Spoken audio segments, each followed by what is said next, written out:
Ngajuang barbor. Pangawan siya kani kapartay. Omtang kumulambot ulambyang. Ngawan haringkat kasap kapong. Ngan numlet pai kumulambot ulambyang. Ngan let pai haringkat kiay kibalangapen ka nakasap kapong kapabulay ulapen ko hanga. Larabiyong ka UDP, ka SSPDP, ka NPP, ka Congress, kini kiyatray lang. Pat kini kilong kum kitu kiwa barit kibatut halaka lenti. Kitut tang siya kaway kaduryaw. Baka thong ka chungki kalong bet, taman pengam jalop tang ya kaway kaling, kata kalong ka VPP. Repay babayit. Menta kini ki party kiyatray lang. Baki kular sa upay ba, banwanra ya karoy kapar. Ka election sa district council kamday sa pangkaroy kapar. Pihapan sa utho bahaya kata. Ka-district council kamday sa pangkaroy kapar, handay kaday sa pangman pensa, ya kariti kadastor kakandaw kasiyap. Yo don, pangatip rula don. Yo wan UMLA wong, bola pimbut ya ka NPP ngin pindu ya kampenroy. Ngakwa banong, ngakwa pintip. Baka day ka hok jong pat ba.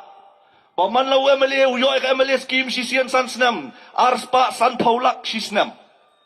Badya ka scheme la dalong kat balong, hapan pentray kambay, akato ka constituency. Ars pa San Paulak. Babayit. Yodon tepi kita kibaong. Menen don wirang ba abay thuk hanaya nga. Hapo mau persong.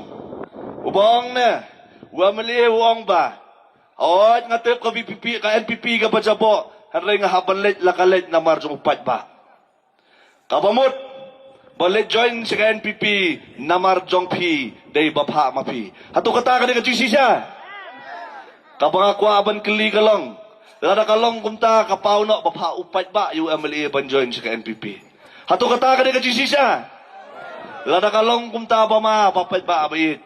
Kapangakwa aban kili kalong. Hato hampop unong to na unong pato na. Husyar.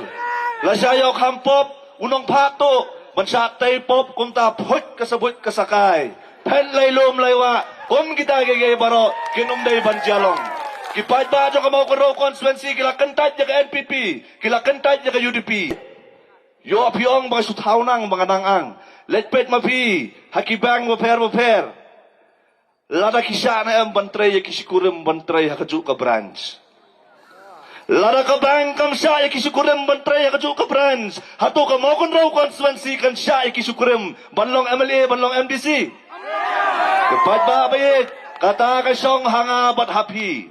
Kata ka siyang hanga barapi. Pagbabayit, lalafi ko abanjit, ikinigiwi-giwi ki party, lalafi ang ka Congress, ka UDP, ka community ter, both direct by NPP.